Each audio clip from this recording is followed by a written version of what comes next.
أعوذ بالله من الشيطان الرجيم. بسم الله الرحمن الرحيم. رب اشرح لي صدري ويسر لي أمري واحلل عقدة من لساني يفقه قولي. رب يسر ولا تعسر وتمم بالخير. اللهم لا سهل إلا ما جعلته سهلا وأنت تجعل الحزن إذا شئت سهلا. اللهم انفعنا بما علمتنا وعلمنا ما ينفعنا وزدنا علما. آمین یا رب العالمین. آج ہم انشاءاللہ اللہ کے خاص فضل و کرم سے، اس کی خاص رحمت اور توفیق سے ہم سورۃ الفرقان کی آیت نمبر 51 سے آن ورڈ اپنا سبق جو ہے وہ شروع کریں گے اور کچھ آیات کو سمجھنے کی کوشش کریں گے۔ سب سے پہلے ہم اسی کی حمد اور اسی کا شکر اور اسی کی تعریف کرتے ہیں جس نے ہمیں اس قابل کیا، جس نے ہمیں یہ وسائل اور یہ سہولتیں اور یہ نعمتیں عطا کیں، جس نے ہمیں اس قابل کیا کہ ہم اس کے بابرکت کلام کو سمجھنے کی کوشش کریں، جس نے ہمارے دلوں کو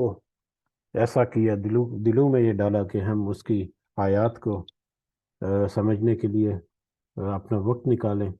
اللہ تعالیٰ سے دعا ہے کہ اس میں ہمیں استقامت نصیب فرمائے، اس کی صحیح سمجھ ہمیں اللہ تعالیٰ عطا فرمائے، اس کے ذریعے سے صحیح نصیحت ہمارے دلوں میں اللہ تعالیٰ اتارے، اس کے ذریعے سے اللہ تعالیٰ ہمیں اور اپنے ساتھیوں کی اصلاح کرنے کی توفیق عطا فرمائے اور دنیا کے ساتھ ساتھ آخرت کی کامیابی اللہ تعالیٰ ہمیں عطا فرمائے۔ آمین یا رب العالمین۔ اس سے پہلے کل ہم نے جو کچھ آیت نمبر 45 سے لے کر 45 سے لے کر 50 تک جو آیات ہم نے کل دیکھی تھی، ان کو ایک دفعہ ترجمہ اس کا دہراتے ہیں یاد دہانی کے لیے۔ اللہ تعالیٰ فرماتے ہیں آیت نمبر 45 سے انور کہ آپ نے نہیں دیکھا کہ آپ کے رب نے سائے کو کس طرح سے پھیلا دیا ہے، اگر وہ چاہتا تو اسے ٹھہرا ہوا ہی کر دیتا، پھر ہم نے سورج کو اس پر دلیل بنایا، پھر ہم نے آہستہ آہستہ اسے اپنی طرف کھینچ لیا، اور وہی ہے جس نے رات کو تمہارے لیے پردہ بنایا اور نیند کو راحت بنایا اور دن کو اٹھ کھڑے ہونے کا وقت، اور وہی ہے جو باران رحمت یا بارش سے پہلے خوشخبری دینے والی ہواؤں کو بھیجتا ہے، اور ہم آسمان سے پاک پانی برساتے ہیں تاکہ اس کے ذریعے سے مردہ شہر کو زندہ کر دیں، اور اسے ہم اپنی مخلوقات میں سے بہت سے چھپاؤں اور انسانوں کو پلاتے ہیں، اور بے شک ہم نے اسے ان کے درمیان طرح طرح سے بیان کیا تاکہ وہ نصیحت حاصل کریں، مگر پھر بھی اکثر لوگوں نے سوائے ناشکری کے نہیں مانا۔ یہ کچھ آیات تھی جو ہم نے کل سمجھنے کی کوشش کی تھی، اور اس میں ہم نے دیکھا کہ اللہ تعالیٰ کی نشانیاں، بڑی بڑی جو نشانیاں ہیں، ان میں سے کچھ کا ذکر مختلف الفاظ میں مختلف اینگل کے ساتھ اللہ تعالیٰ نے مختلف جگہوں پر ذکر کیا، اور ان ساری آیات میں انسان کے لیے توحید کا پیغام اور توحید کا جو نصیحت ہے، توحید کو قبول کرنے کی جو دعوت ہے، وہ ہمیں ہر جگہ پر ملتی ہے، اور اس کے ساتھ ساتھ انسان کی بے بسی اپنی اور انسان کی اپنی حقیقت جو ہے وہ بھی اس کے سامنے آشکار ہوتی ہے۔ اور یہ کیونکہ مشرکین مکہ یا اہل مکہ کے سامنے یہ آیات پیش کی گئی تھی جب نازل ہوئی، تو یقیناً ان میں سے بہت ساری چیزیں ایسی ہیں جن کو ان کے دلوں میں ان کا پتہ تھا، جن کو کچھ تھوڑا فہم موجود تھا، لیکن وہ اپنی ہٹ درمی کی وجہ سے، اپنی ضد کی وجہ سے اپنے اس انکار پر اڑے رہے، لہذا وہ شکری ہی کرتے رہے، انکار پر اڑے رہے اور ناشکری ہی کرتے رہے۔ آج بڑھتے ہیں اپنے آج کے اگلے سبق کی طرف، آیت نمبر 51 سے۔ اعوذ باللہ من الشیطان الرجیم۔ وَلَوْ شِئْنَا، اور اگر ہم چاہتے، لبعثنا تو ضرور ہم بھیجتے، ضرور ہم مبعوث کر دیتے یا بھیجتے، فی کل قریۃ ہر ایک بستی میں، نذیراً ایک ڈرانے والا۔ اگر ہم چاہتے تو ہر بستی میں ایک ایک الگ الگ ڈرانے والا بھیج دیتے۔ ڈرانے والا یہاں پر نبی کا ذکر ہو رہا، نبیوں کے بارے میں کہ جو اللہ کی نصیحت کو لوگوں کے اوپر پیش کر کے ان کو خوشخبری بھی سناتے اور ان کو ڈراتے بھی رہے، نبی کریم صلی اللہ علیہ وسلم بھی اور ان سے پہلے بھی۔ تو اللہ تعالیٰ کہہ رہے ہیں کہ اگر ہم چاہتے تو ہر بستی میں آپ کی موجودگی میں اور بھی ہم نبی اور بھی ہم رسول بھیج کر دوسری بستیوں میں ہر بستی کے لیے ایک الگ الگ سے بنا دیتے، بھیج دیتے رسول، جیسا کہ اس سے پہلے ہوا۔ اس سے پہلے حضرت موسیٰ اور حضرت ہارون دونوں ایک ہی وقت میں تھے۔ حضرت ابراہیم کے ساتھ حضرت لوط جو ہے وہ ایک الگ دوسری بستی میں ان کو مبعوث کیا گیا۔ تو اس سے پہلے ایک وقت میں کئی کئی نبی یا رسول جو ہیں وہ بھی رہے، اور اس کے علاوہ ہر بستی کے لیے سیپریٹ رسول یا سیپریٹ نبی جو ہے وہ آتے رہے۔ لیکن اس وقت کی ریکوائرمنٹ کے مطابق، اس وقت کی اللہ کی حکمت جو ہے اس کے مطابق انہوں نے الگ الگ، اللہ نے الگ الگ بستیوں کے لیے رسول بھیجے اور ان کے مطابق ان کو پیغام بھیجا۔ لیکن کیونکہ نبی کریم صلی اللہ علیہ وسلم کی بعثت کے بعد، ان کے پیدائش کے بعد، ان کے نبوت کے اظہار کے بعد جو سلسلہ نبوت ہے وہ تو منقطع ہو گیا، بالکل ختم ہو گیا، اس کو سیلڈ کر دیا گیا۔ تو لہٰذا اب یہ ممکن ہی نہیں تھا کہ کوئی اور رسول اس دور میں بھی ہوتا جو نبی کریم صلی اللہ علیہ وسلم کے ساتھ ہوتا۔ تو لہٰذا اگر ہم چاہتے تو بنا دیتے دوسرے کسی ہر بستی کے لیے ایک الگ الگ ڈرانے والا بنا دیتے، لیکن کیونکہ آپ کا پیغام اب واحد پیغام ہے، جو واحد وہی آپ کے اوپر جو اللہ تعالیٰ نے نازل کی، جس کو اب قیامت تک امپلیمنٹ ہونا ہے، واحد آپ کی سنت اور حدیث ہے جس کو اب امپلیمنٹ ہونا ہے قیامت تک، اس کے علاوہ کسی اور کا نہیں۔ باقی سب جو ہے وہ اب کینسلڈ ہو چکی ہیں، تو منسوخ ہو چکی ہیں۔ لہٰذا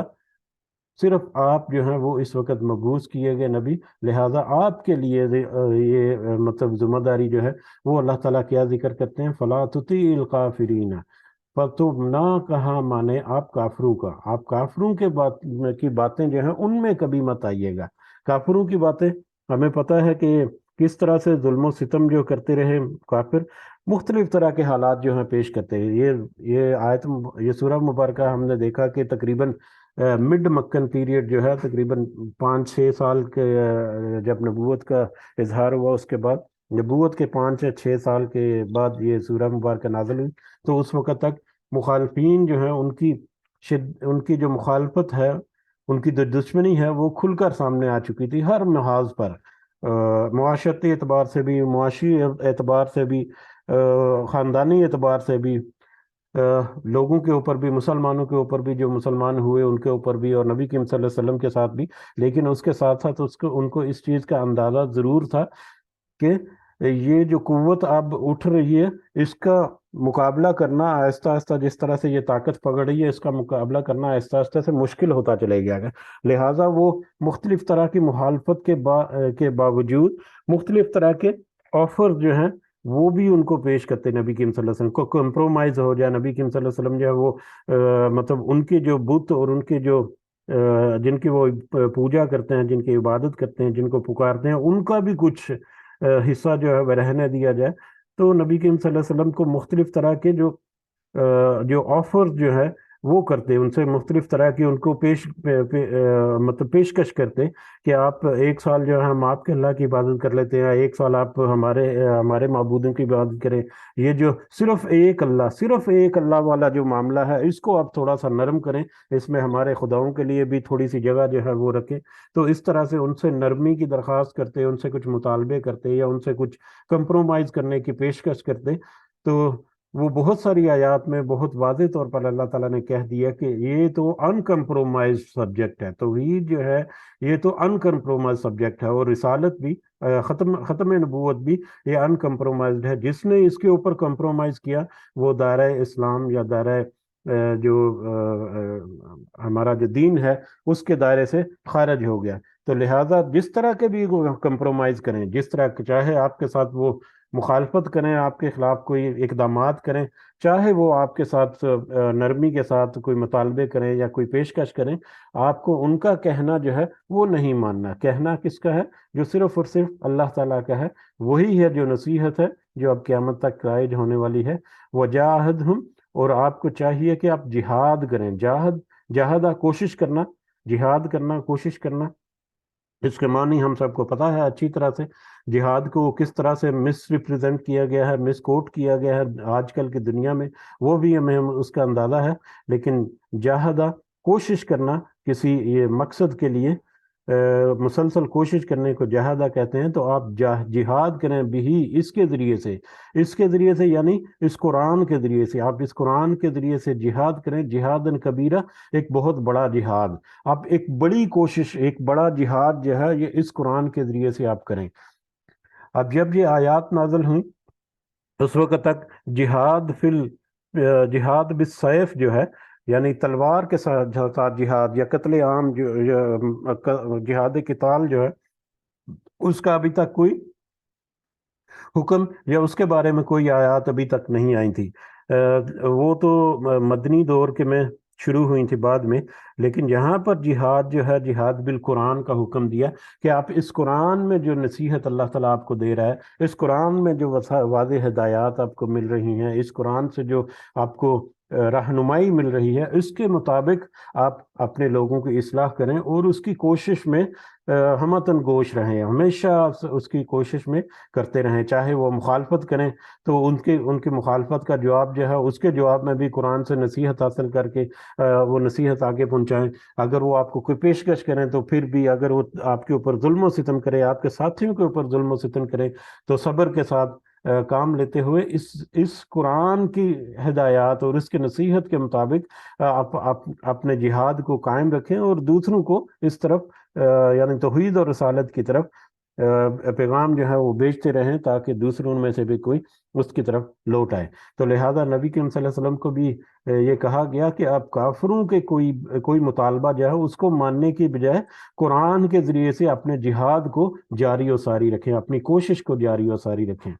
وہ کوشش کیا ہے؟ ان کی اصلاح کرنا، ان کو دین کی طرف لے آنا، ان کو توحید اور رسالت کی دعوت دے کر ان کو صراط مستقیم پر لے کر آنا. وَهُوَ الَّذِي، اور وہ جس نے مرج البحرین، ملا دیا دو سمندروں کو. وہ یعنی وہ ذات، اللہ کی ذات ہے جس نے دو سمندروں کو ملا دیا. هَذَا عَذْبٌ، یہ ایک میٹھا ہے، فراتن، پیاس بجھانے والا. ان دونوں میں سے ایک جو ہے وہ میٹھا ہے جو پیاس بجھاتا ہے، پیاس بجھانے والا. وَهَذَا مِلْحٌ، اور یہ یعنی کہ دوسرا جو ہے وہ نمکین ہے. اجاجن، بہت ہی کڑوا. وہی ذات ہے اللہ کی جس نے دو سمندروں کو ملا دیا. ان میں سے ایک جو ہے میٹھا ہے جو پیاس بجھانے والا ہے، اور دوسرا نمکین ہے جو بہت کڑوا ہے. اب ہم نے جو واٹر سائیکل جو ہے اس کا پہلے کافی دفعہ ذکر ہوا، کافی تفصیل سے ذکر ہوا. کل کی کچھ آیات میں ایک آیت ہمیں ملی، آیت میں ایک اضافہ ملا. اس واٹر سائیکل میں ایک اضافی پوائنٹ جو ہم نے ایڈ کیا وہ تھا مان طہورا، پاک پانی. وہ پانی جو پاک ہے، وہ پانی جو پاک کرنے والا ہے، اور وہ پانی جو جس کو کوئی چیز ناپاک نہیں کر سکتی. اس کے بارے میں ہم نے کل کچھ اضافی نوٹس جو ہیں یا اضافی پوائنٹس جو ہیں اس کو ہم نے سمجھنے کی کوشش کی تھی کہ پانی کے سائیکل کے ساتھ ساتھ وہ پانی کی ایک خوبی جو ہے وہ اللہ تعالیٰ نے یہ بھی ذکر کی. آج کی اس آیت میں ہمیں ایک اور طرف بھی اشارہ ملتا ہے. وہ ایک اور طرف، اس میں بلکہ 2-3 پہلو ہیں جن کی طرف اشارہ ملتا ہے. ان کو ہم ون بائی ون مختصر الفاظ میں سمجھنے کی کوشش کرتے ہیں. سب سے پہلے اللہ تعالیٰ نے کہا کہ ہم نے دو سمندروں کو ملا دیا. وہ کون سے دو سمندر ہیں؟ جن میں سے ایک سمندر کا پانی میٹھا اور پیاس بجھانے والا ہے، اور دوسرے سمندر کا پانی کڑوا اور نمکین ہے جو کہ مطلب تمہارے لیے قابل استعمال نہیں. دو طرح کے سمندروں کو اللہ تعالیٰ نے ملا دیا. اب ہم واٹر سائیکل جو ہے اس کے اوپر مزید تھوڑی سی سوچ بچار کریں تو ہمیں یہ دو طرح کے پانی اللہ تعالیٰ نے یہاں پر ذکر کیا. واضح ان کے نام کے ساتھ، تو لہٰذا اس میں کچھ نہ کچھ امپورٹنس ہے، اس کی کچھ نہ کچھ افادیت ہے ہماری زندگی میں، اس ہماری روح زمین کے اوپر کچھ نہ کچھ اس کی کچھ نہ کچھ اہمیت ہے۔ اسی لیے اللہ تعالیٰ نے یہاں پر اس کو مختصر الفاظ میں ذکر کر دیا۔ اب میٹھا پانی اور نمکین پانی کیا ہوتا ہے؟ میٹھا پانی ہم نے کل دیکھا کہ جب بخارات کی شکل میں آسمان پر پانی اٹھتا ہے اور بادلوں کی شکل میں جمع ہوتا ہے اور مختلف جگہوں پر جا کر بارش کی شکل میں وہ برستا ہے، تو وہ پانی پاک ہوتا ہے اور وہ پانی میٹھا ہوتا ہے، جس کو اللہ تعالیٰ نے پچھلی آیات میں ہم نے پڑھا کہ نہ صرف مردہ زمین کو زندہ کیا اس پانی کے ذریعے، بلکہ اس پانی کو تاکہ وہ پلائے اللہ تعالیٰ انسانوں کو بھی اور چوپاؤں کو بھی، جانوروں کو بھی۔ تو وہ پانی جو پاک پانی ہے، جو بارش کے ذریعے سے مختلف جگہوں پر ٹریول کر کے بارش کے ذریعے سے زمین پر اترتا ہے، چاہے وہ ڈائریکٹلی بارش کے پانی سے ہم استفادہ حاصل کریں، یا بارش کا پانی جو پہاڑوں پر برستا ہے اور وہاں سے پھر گلیشیئر سے پھر پورا سال جو ہے وہ آہستہ آہستہ رس رس کر چشموں اور ندیوں کے ذریعے اور دریاؤں کے ذریعے سے بہتا ہے، جس میں پھر فردر اریگیشن سسٹم جو ہے وہ بھی ہوتا ہے، جس میں فردر یہی پانی جو ہے وہ زمین کے اندر جو واٹر ٹیبل ہے اس کی سطح کو ہموار بھی کرتا ہے، اس کو سطح کو ٹاپ اپ بھی کرتا ہے۔ وہی پانی سے ہم زمین سے بھی جو پانی نکالتے ہیں وہ بھی در حقیقت سمندر کا بارش کا پانی جو ہے،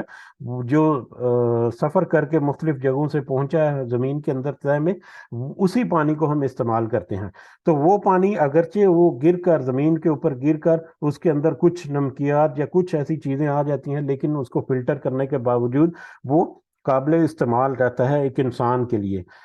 وہ میٹھا پانی ہوتا ہے جس کے ذریعے سے انسان نہ صرف اپنے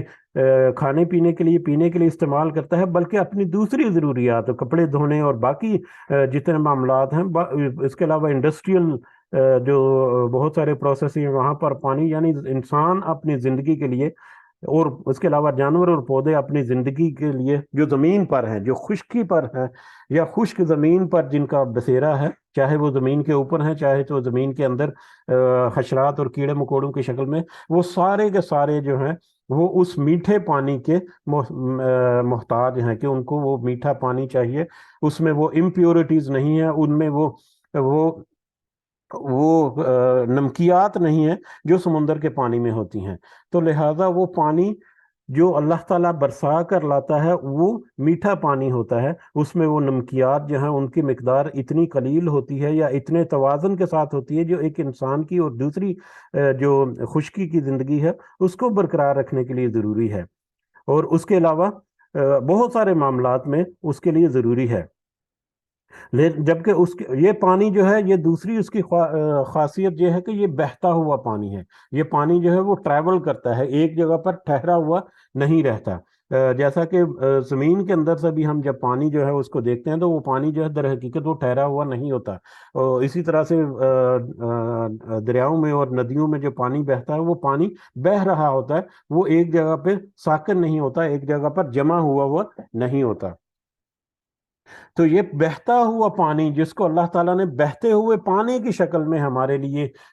جاری کر دیا اس روح زمین پر، خشکی پر، وہ ہمارے لیے ایک بہت بڑی نعمت ہے جو ہمارے لیے قابل استعمال ہے۔ لیکن یہی پانی جب سمندر میں جاتا ہے تو سمندر کا پانی جو ہے وہ اس قدر کھارا اور اس قدر نمکین ہے کہ وہ کڑوا ہے، وہ ایک انسان جو ہے یا خشکی پر رہنے والی جو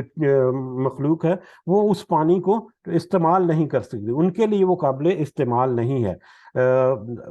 یہی وجہ ہے کہ جب سمندر پر جا کر اب کوئی بات وغیرہ لیتے ہیں تو وہاں پر سمندر پر بات لینے کے بعد پھر میٹھے پانی کے ساتھ آپ کو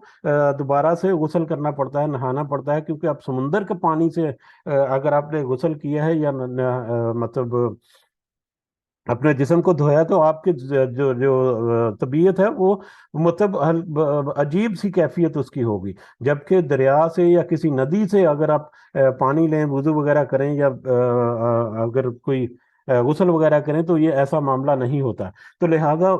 سمندر کے پانی میں نمکیات اتنی زیادہ ہوتی ہیں، ان میں نمک جو ہے، بلکہ کہتے ہیں کہ سمندر کے پانی میں اتنا نمک موجود ہے کہ اگر اس کو خشکی کے اوپر پھیلا دیا جائے تو شاید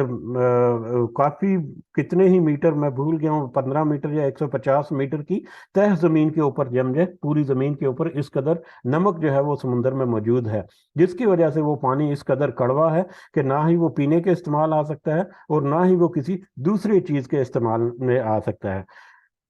تو اب یہ سمندر کا پانی جو ہے دوسرا جو ہے وہ ٹھہرا ہوا بھی ہے، سمندر کا پانی ٹھہرا ہوا بھی ہے، گو کے اس میں موجیں ہیں، گو کے اس میں طغیانی بھی آتی ہے، بہت زیادہ اس میں لہریں جو ہیں وہ بہتی ہیں، اور ایسے لگتا ہے جیسے پانی بہت تیزی سے ایک دوسرے کے ساتھ، مطلب اس میں ہلچل ہے، لیکن در حقیقت وہ ٹھہرا ہوا ہے پانی۔ جس طرح آپ بڑے ٹپ میں، ایک بڑے ٹپ میں پانی ڈال کر اس کو آپ اس کے کناروں کو تھوڑا سا ہلائیں تو وہاں اس کے اندر موجیں جو ہیں وہ لہریں جو ہیں وہ پیدا ہوتی ہیں، سیم اسی طرح سمندر جو ہے وہ اس قدر بڑا ہے، تقریباً 75% یا 70% جو زمین کا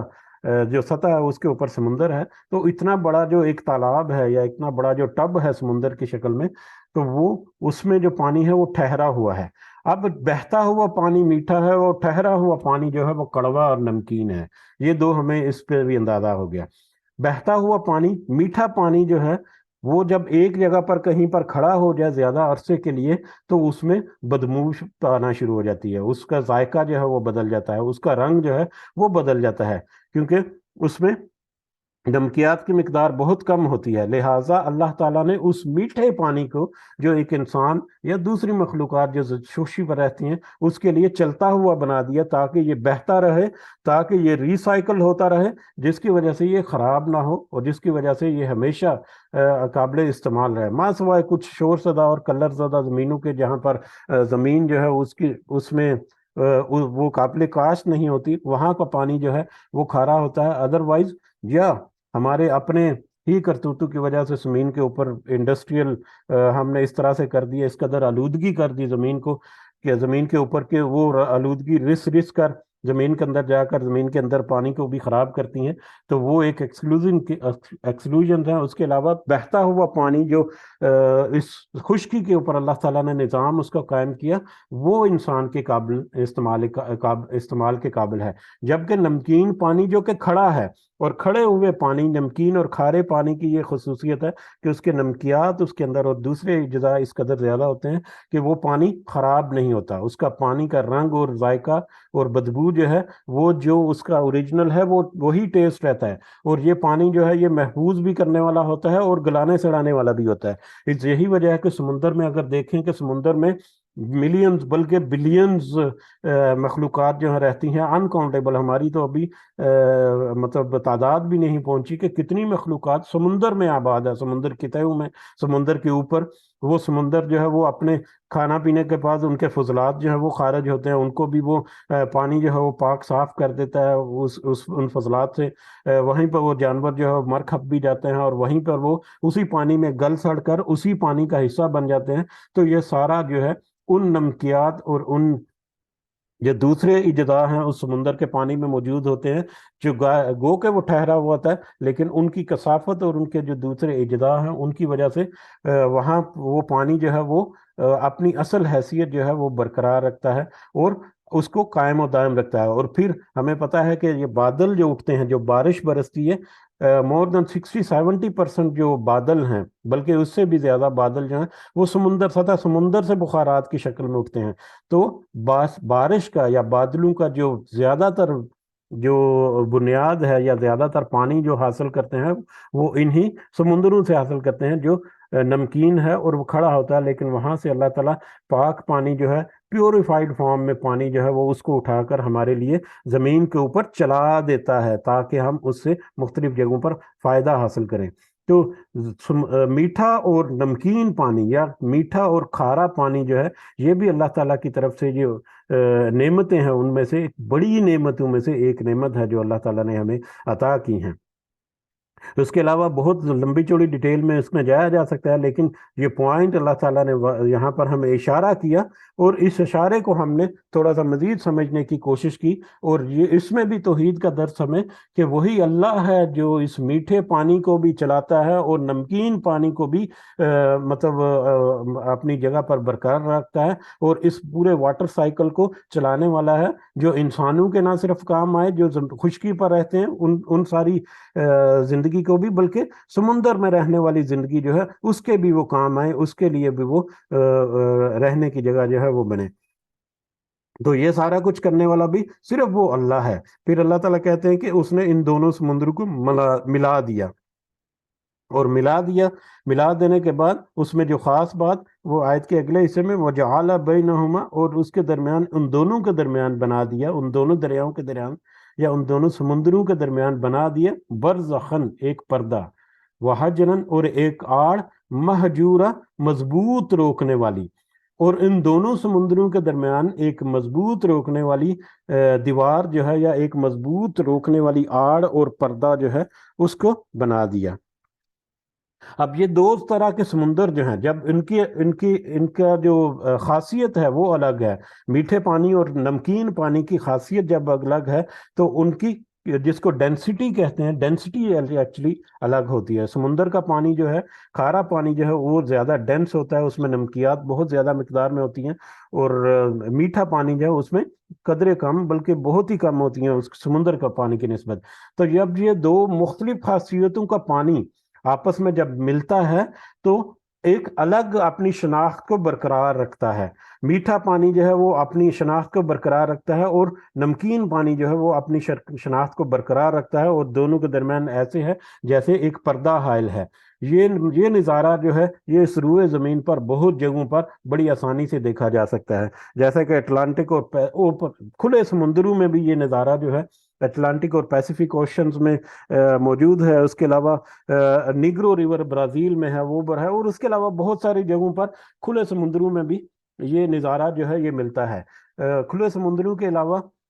وہ پوائنٹ جہاں پر دو دریا آپس میں ملتے ہیں، بہت ساری جگہوں پر خشکی میں بھی جہاں پر دو دریا آپس میں ملتے ہیں، دونوں دریاؤں کا پانی جو ہے ان میں بھی کچھ نہ کچھ فرق ہوتا ہے، ان کی کثافت کا یا ان کے اندر جو اجزاء ہے، تو لہٰذا تھوڑا بہت فرق جو پانی کے رنگ کا ہوتا ہے جب وہ آپس میں ملتے ہیں تو صاف پتہ چلتا ہے کہ ان میں سے یہ ایک پانی جو ہے یہ اس دریا کا ہے، دوسرا پانی اس دریا کا ہے۔ خاص کر یہ دریا جو ہیں جب بہتے ہوئے سمندر میں جا کر ملتے ہیں تو وہاں پر یہ نظارہ جو ہے وہ قابل دید ہوتا ہے، اور بہت ہی واضح ہوتا ہے، بہت ہی ویزیبل ہوتا ہے کہ ایک طرف جو ہے وہ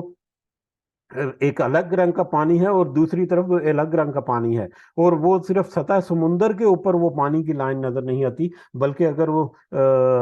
پانی کے اندر بھی جا کر اس کو دیکھا جائے تو پانی کے اندر بھی وہ پورا ایک پردے کی طرح محسوس ہوتا ہے۔ تو ان کی سائنٹیفکلی تو ان کی جو کثافت ہے، ان کے ڈفرنس کی وجہ سے وہ پانی جو ہے وہ اچانک سے ایک دوسرے کے ساتھ نہیں ملتا، بلکہ اپنی جو اصل حیت ہے اس کو برقرار رکھتا ہے، اور آسموسس کے ذریعے سے وہ آپس میں ملتا ہے۔ وہ آسموسس جو ہے وہ الگ سے ایک چیپٹر ہے، ڈی سیلینیشن کر کے، ری آسموسس کر کے جو پانی کو استعمال کیا جاتا ہے، وہ ایک الگ سے ٹاپک ہے۔ لیکن یہ ہے کہ یہ سمندر کے پانیوں کا ملنا آپس میں دو مختلف کا، اور ان کا مطلب الگ الگ اپنی شناخت کو برقرار رہنا، اور جب اس کو سطح پانی کی سطح پر دیکھا جائے تو ایک لکیر، بلکہ پانی کے اندر سے جا کر جب اس کو دیکھا جائے تو وہاں پر بھی ہم دو واضح جو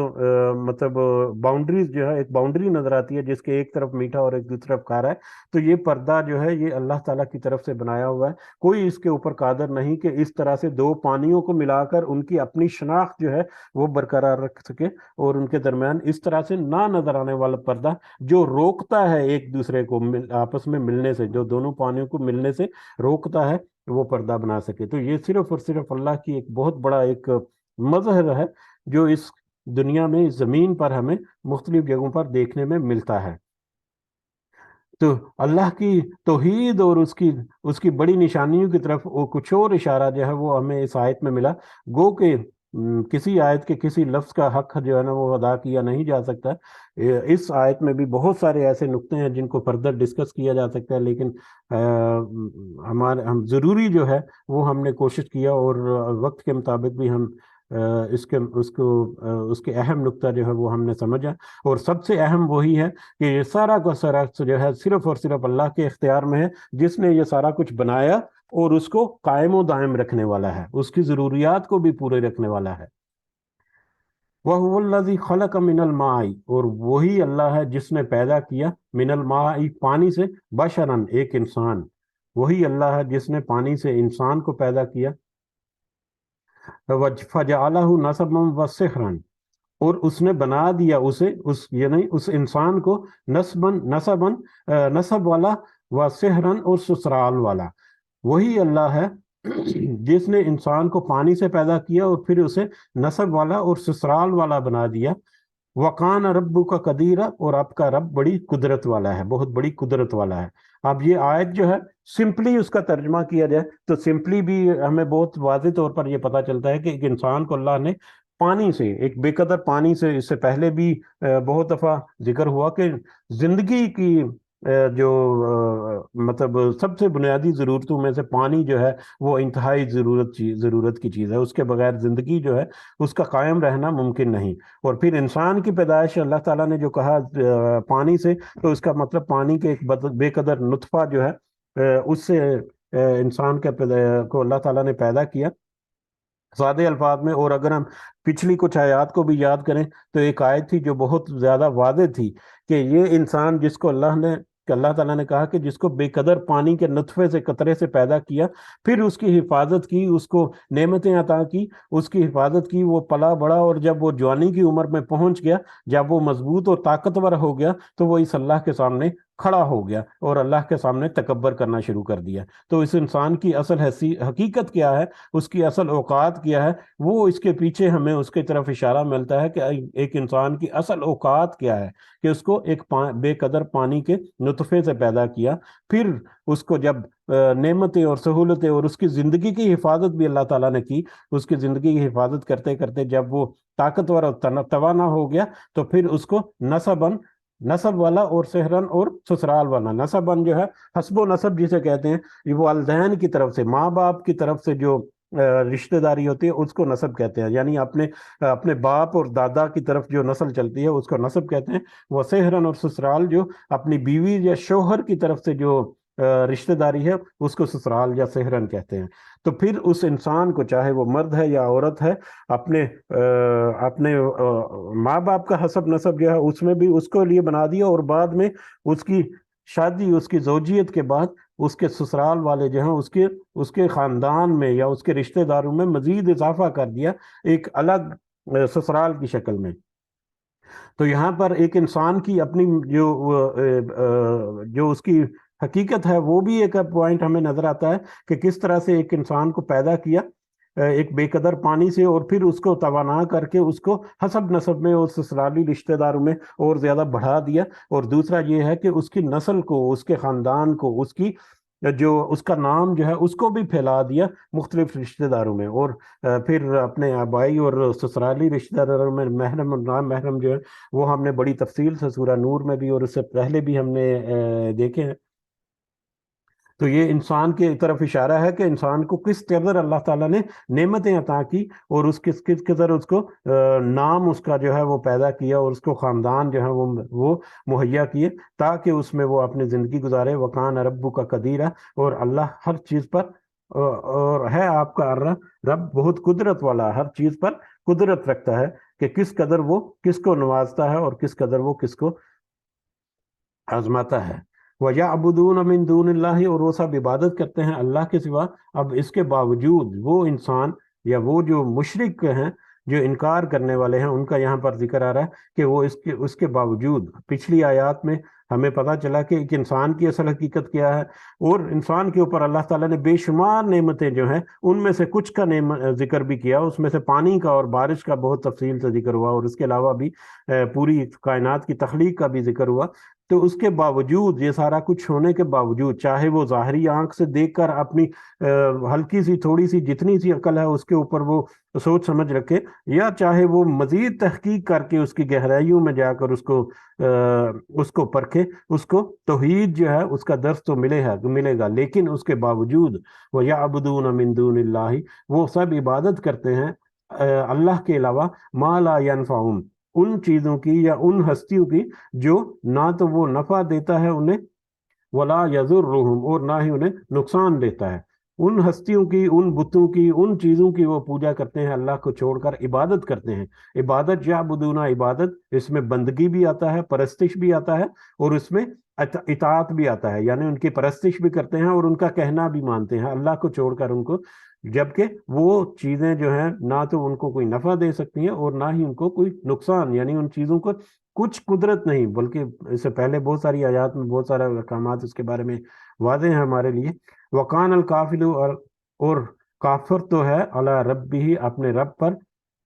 ظہیرہ، بہت مددگار، یعنی کافر جو ہے وہ اپنے رب کے خلاف جو ہے وہ مددگار ہے۔ رب کے خلاف، اللہ کے خلاف جو کوئی کام کرتا ہے، چاہے وہ شیطان ہے چاہے وہ انسان ہے، کافر جو ہے وہ اللہ کے خلاف جو بھی کام کرتا ہے اس کو وہ سپورٹ کرنے لگ جاتا ہے، اس کی وہ مدد کرنے لگ جاتا ہے شیطان کی صورت میں، یا آج کے پولیٹیکل جو منظر نامہ ہے دنیا کا، اس کو بھی اگر دیکھیں تو ساری دنیا کی جو قوتیں ہیں غیر اسلامی، جو اسلام کے علاوہ جو جتنے کفار ہیں، مسلمانوں کے مخالفت کی جب بات آتی ہے تو وہ سارے کے سارے ایک پلیٹ فارم پر جمع ہو جاتے ہیں، چاہے وہ آپس میں کتنے ہی بڑے دشمن کیوں نہ ہو، لیکن مسلمانوں کے اگینسٹ وہ ایک ہی جگہ پر کھڑے ہو جاتے ہیں۔ تو لہٰذا اللہ کے مقابلے میں وہ ایک دوسرے کی مدد کرتے ہیں، یا اپنے اللہ کے مقابلے میں جو آتا ہے اس کی وہ مدد کرتے ہیں۔ ہم اپنی طرف بھی اپنے رویے کو بھی اگر دیکھیں تو اس میں بھی ہمیں بہت سارے اشارے مل جاتے ہیں کہ بہت ساری چیزوں میں، دنیا کے لین دین میں، دنیا کے معاملات میں، سود کے معاملات میں اور دنیا کے کاروبار میں بہت کچھ ایسا چل رہا ہے، بہت کچھ جانتے بوجھتے ہوئے بھی ہم ان چیزوں کی مدد کرتے ہیں جو اللہ کے احکامات کی خلاف ورزی کرتے ہیں۔ بینکنگ سسٹم میں جو انٹرسٹ ہے، جس کو سرکاری سطح پر ایک پروٹیکشن جو ہے وہ ملا ہوا ہے، وہ در حقیقت اللہ کے احکامات کی خلاف ورزی ہے سود، لیکن اس کے اوپر وہ ایک دوسرے کی مدد کر رہے ہیں۔ یہ بینکنگ سسٹم اشارتاً آپ کے لیے صرف کہ بہت ساری چیزیں ایسی ہیں جو اس میں بھی ڈسکس ہو سکتی ہیں۔ بہرحال یہ مشرکین کے بارے میں اور کافرین کے بارے میں ہے، اشارہ جو ہے وہ ہمیں بہت سارا مل جاتا ہے اس میں۔ کافر جو ہے وہ انکار کرنے والا، اس کا مطلب اگر دیکھیں نہ ماننے والا، تو اس میں پھر اس کا وسعت جو ہے، دائرہ جو ہے وہ بھی وسیع ہو جاتا ہے۔ بہرحال یہ مشرک اور کافر جو ہے، یہ جہاں پر اللہ کی مخالفت کی بات آتی ہے وہاں پر ایک دوسرے کے ساتھ مل جاتے ہیں، اور یہی سچویشن جو ہے وہ اس وقت تھی۔ یہ تو جب ہجرت مدینہ ہوئی، اس کے بعد پھر کچھ ایگریمنٹس کیے کچھ قبیلوں کے ساتھ اور کچھ نان مسلم جو قومیں تھیں ان کے ساتھ، جس کی وجہ سے تھوڑا سا مزید اضافہ ہوا امن و امان میں بھی۔ ادروائز تو یہ ساری کی ساری جو قوتیں ہیں یہ اسلام کے خلاف بھی اس وقت بھی، اور آپس میں بھی یہ لوگ جو ہیں ایک دوسرے کو مدد کرتے اسلام کی مخالفت پر۔ وما کانا، وما، اور نہیں، ارسلناک، ہم نے بھیجا، الا مبشرا و نذیرا، آپ کو مگر خوشخبری دینے والا اور ڈرانے والا۔ ہم نے تو آپ کو خوشخبری دینے والا ہے، ہم نے تو آپ کو صرف خوشخبری دینے والا اور ڈرانے والا بھیجا ہے بنا کر۔ خوشخبری دینے والا یعنی وہ لوگ جو اپنی اصلاح کر کے اللہ کے پیغام کی طرف آ جائیں، اس صراط مستقیم پر آ جائیں، ان کے لیے خوشخبری ہے۔ وہ نذیرہ، اور جو اس نصیحت کو قبول کرنے سے انکار کر دیں، اپنا منہ پھیر لیں یا اس کی مخالفت کریں، تو ان کے لیے پھر ایک دردناک عذاب کی وارننگ ہے۔ تو ہم نے تو آپ کو جو خوشخبری دینے والا اور ڈرانے والا بنا کر بھیجا۔ کل، کہہ دیجئے، ما اسالکم علیہ، نہیں میں مانگتا، نہیں میں سوال کرتا تم سے، علیہ، اس پر یعنی اس بشیر اور نذیر ہونے پر، یعنی یہ اللہ کی نصیحت تمہیں پہنچانے پر میں تم سے کوئی سوال نہیں کرتا یا نہیں مانگتا، من اجر، کوئی دنیا کا اجر، کوئی دنیا کا نفع، کوئی دنیا کی کوئی مال و دولت جو ہے وہ تم سے نہیں مانگتا، دنیا کی کوئی اجرت تم سے نہیں مانگتا اس کے بدلے میں، اس نصیحت کے بدلے میں جو میں تم تک پہنچا رہا ہوں۔ الا من شاء، مگر میں تو یہ چاہتا ہوں، یعنی کہ اللہ تعالیٰ نبی کریم صلی اللہ علیہ وسلم کے بارے میں کہہ رہے ہیں کہ ان سے کہہ دیجئے، کافروں سے، کہ میں تم سے کوئی دنیا کی اجرت نہیں مانگتا، مگر میں تو یہ چاہتا ہوں من شاء ان یتخذ الی ربہ سبیلا، کہ جو چاہے کہ وہ پکڑے اپنے رب کی طرف کوئی راستہ، بلکہ میں تو یہ چاہتا ہوں، یا میرا اجر تو یہ ہے کہ تم اس راستے کی طرف آ جاؤ، تم میں سے جو کوشش کرے وہ اس راستے کی طرف آ جائے جو اللہ کی طرف جاتا ہے راستہ، یعنی صراط مستقیم پر۔ میرا اجر دنیا میں کوئی اور نہیں ہے دنیا میں، تو میرا اجر یہی ہے کہ کوئی صراط مستقیم پر آ جائے۔ اور دنیا کی نظر اس میں بھی ہمیں آج کل کے جو ہوس ہے ہمارے جو اس طبقے کی، اس کی طرف ہمارا اشارہ جاتا ہے، لیکن آج اس کو ڈسکس نہیں کرتے کہ کس طرح سے اپنے دین کو استعمال کر کے پیسہ بنایا جاتا ہے، اور پیسہ بھی ضروریات کو پورا کرنے کی حد تک جو ہے وہ بہت مناسب ہے، اور اس کی بہت حد تک بلکہ پوری اجازت ہے۔ ایک مطلب دین کا درس دینے والا جو ہے اس کے لیے اس کا حق ہے کہ وہ اپنی زندگی کو بھی ایک ایوریج اور مطلب معروف طریقے سے گزار سکے، اس کے لیے اس کی مدد یا خدمت کرنا ہے۔ لیکن بڑی بڑی گاڑیوں اور لگژری ولاز اور لگژری مطلب ٹرانسپورٹ میں کا حاصل کرنا، اور یہ سارا کچھ جو ہے یہ جو پھر مطلب غلو کرنا ہے جو اس میں آ جاتا ہے، اس کی طرف بھی اشارہ ہمیں ضرور مل سکتا ہے اس میں، کہ دنیا میں جو نصیحت، اللہ کی نصیحت جو ہے جو پہنچانے والا ہے دنیا میں، اس کا اجر تو یہ ہے دنیا میں کہ وہ بندوں کو، اللہ کے بندوں کو اللہ کے راستے کی طرف لے کر آئے۔ وتوکل، اور آپ مکمل بھروسہ کیجئے، علی الحی، زندہ پر، الذی لا یموت، جو کہ نہیں وہ مرتا، وسبح بہ، اور اس کی وسبح، اور آپ اس کی تسبیح بیان کیجئے، بحمدہ، اس کی تعریف کے ساتھ۔ تو آپ کو چاہیے، یعنی نبی کریم صلی اللہ علیہ وسلم کو کہا جا رہا ہے، اور اس کے بعد پھر ساری امت ہم سب کے لیے ہے، کہ اللہ پر، وہ اللہ جو ہمیشہ زندہ ہے، الحی القیوم، جو ہمیشہ زندہ اور ہمیشہ قائم رہنے والا ہے، اور جس کو موت نہیں آئے گی، یا موت نہیں، موت بھی ظاہر ہے اللہ کی تخلیق ہے، وَخَلَقَ خَلَقَ الْحَيَاةَ وَالْمَوْتَ لِيَبْلُوَكُمْ أَيُّكُمْ أَحْسَنُ عَمَلًا، کہ زندگی اور موت کو بھی اللہ تعالیٰ نے بنایا تاکہ وہ دیکھ لے کہ کون اچھے عمل کرتا ہے۔ تو زندگی اور موت جو ہے یہ بھی اللہ کی مخلوقات میں سے ہیں، تو لہٰذا جس کو اس نے تخلیق کیا، جس نے ان کو تخلیق کیا، جس نے اس زندگی اور موت کو تخلیق کیا، اس کے لیے وہ ہمیشہ سے ہے، زندہ ہے، اور ہمیشہ وہ زندہ رہے گا۔ تو یہ موت جو ہے وہ بھی ایک تخلیق ہے، جس کو کہ قیامت کے دن مینڈے کی شکل میں مار دیا جائے گا، یہ بھی ہم نے کچھ احادیث سے پڑھا ہوا ہے۔ تو وہ جو ہمیشہ زندہ اور جاوید ہے، جس کو کبھی موت نہیں، آپ اس پر مکمل بھروسہ رکھیے، اور اس کی تسبیح بیان کیجیے، اور اس کی حمد جو ہے اس کے دو معنی، ایک تو اس کی تعریف کرنا، اور دوسرا شکر ادا کرنا۔ تعریف کرنا یا ہمیشہ اسی کے لیے مطلب ذکر اذکار جو ہے وہ کرتے رہنا، یا اس کا شکر بجا لانا، اور شکر بجا لانے میں اس کی اطاعت اور فرما برداری جو ہے وہ بھی شامل ہو جاتی ہے عاجزی کی وجہ سے۔ تو اس کی عاجزی اور اس کی شکر گزاری کریں۔ وَكَفَى بِهِ، اور کافی ہے وہ اللہ، بِذُنُوبِ عِبَادِهِ، اپنے بندوں کے گناہوں کی، خبیراً، خبر رکھنے والا، خوب خبر رکھنے والا۔ اللہ جو ہے اپنے بندوں کے گناہوں کی خوب خبر رکھنے والا ہے۔ اب یہ جو کافر ہیں، یہ چاہے ان کا وتیرہ یا چاہے ان کا کیسا بھی رویہ ہو، آپ ان کو خوشخبری اور ڈرانے والا جو ہے، یہی آپ کی رسپانسبلٹی ہے کہ آپ ان کو خوشخبری دے دیں، ان کو وارننگ دے دیں، اور پھر ان سے کوئی دنیا کا اجر نہیں، ان سے تو اجر یہ ہے کہ وہ اس رستے پر آ جائیں، اور پھر آپ اس رب پر بھروسہ رکھیں مکمل، جو کہ ہمیشہ زندہ ہے اور ہمیشہ زندہ رہے گا، اور پھر اسی کی تسبیح اور اسی کی تعریف کریں۔ اور یہ جو بندے جو اس کا انکار کرنے والے ہیں، اس کے اوپر ہٹ درمی سے اپنے آپ کو قائم رکھنے والے ہیں، ان کے گناہوں کو پھر اللہ خوب اچھی طرح سے جاننے والا ہے، اس کے گناہوں کے بارے میں خوب خبردار ہے، اور وہ خبر جو ہے وہ ان کو قیامت کے دن ان کے اوپر آشکار کرے گا کہ دیکھو تم نے یہ گناہ کیے دنیا میں۔ الذی خلق السماوات والارض، اور میرا خیال ہے یہیں پہ رکتے ہیں ہم، وقت بھی کافی ہو گیا، اور اگلی آیات جو ہیں وہ بھی کچھ ہو سکتا ہے کہ وقت زیادہ لے لیں، تو لہٰذا ہم آیت نمبر 58 پر رکتے ہیں۔ انشاءاللہ کل جو ہے وہ آگے ہم بڑھیں گے اگلے سبق کی طرف۔ اللہ تعالیٰ سے دعا ہے کہ ہم نے جو سمجھنے کی کوشش کی، اس کے صحیح مفہوم کو ہمارے دلوں میں اتار کر اس کے ذریعے سے ہمیں اپنی اور اپنے ساتھیوں کی اصلاح کرنے کی اللہ تعالیٰ میں ہمت و توفیق عطا فرمائے۔ آمین یا رب العالمین، وما علینا الا البلاغ المبین۔ جی اگر کچھ اضافہ کرنا چاہ رہے ہیں اب تو کر سکتے ہیں، جزاکم اللہ خیرا کثیرا۔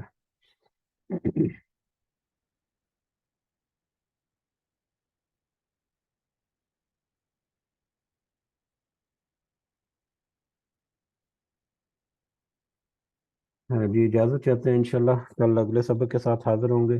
کہنے میں، سننے میں، سمجھنے میں اگر کوئی کمی بیشی ہے تو اللہ تعالیٰ ہمیں معاف فرمائے، اور ہماری توبہ کو اللہ تعالیٰ قبول فرمائے. ہماری نیتیں جو ہیں وہ اللہ تعالیٰ خوب اچھی طرح سے ہم سے بھی زیادہ جاننے والا ہے. تو اللہ تعالیٰ ہماری نیتوں کے مطابق اس کا اجر بھی دے، اور ہمیں دنیا کے ساتھ ساتھ آخرت میں بھی اس کا جو اجر ہے وہ اللہ تعالیٰ عطا فرمائے. اللہ تعالیٰ ہمارے والدین کو خاص کر اور باقی جتنے مسلمان ہیں ان کو بھی صحت سے بھرپور زندگی عطا فرمائے، افضل العمر سے ہمیں محفوظ رکھے. ہمارے والدین کو اللہ تعالیٰ مطلب کسی کا محتاج نہ بنائے، کسی انسان کو، کسی کا جو اس دنیا سے گزر گئے ان کو بھی اللہ تعالیٰ اپنے خاص فضل و کرم سے جنت الفردوس میں اعلیٰ مقام عطا فرمائے. ہماری جتنی نیک اور جائز حاجات اور خواہشات ہیں اللہ تعالیٰ ان کو ہمارے لیے آسان بنائے اور پوری فرمائے. ہمارے اوپر جتنی مشکلیں اور مصیبتیں یا جو ہماری پریشانیاں ہیں اللہ تعالیٰ انہیں دور کرے ہم سے. ربنا آتنا في الدنيا حسنة وفي الآخرة حسنة وقنا عذاب النار. ربنا ظلمنا أنفسنا وإن لم تغفر لنا وترحمنا لنكونن من الخاسرين. ربنا تقبل منا إنك أنت السميع العليم وتب علينا إنك أنت التواب الرحيم. سبحان ربك رب العزة عما يصفون وسلام على المرسلين والحمد لله رب العالمين. سبحانك اللهم وبحمدك أشهد أن لا إله إلا أنت أستغفرك وأتوب إليك. جزاكم الله خيرا كثيرا. السلام علیکم ورحمۃ اللہ وبرکاتہ.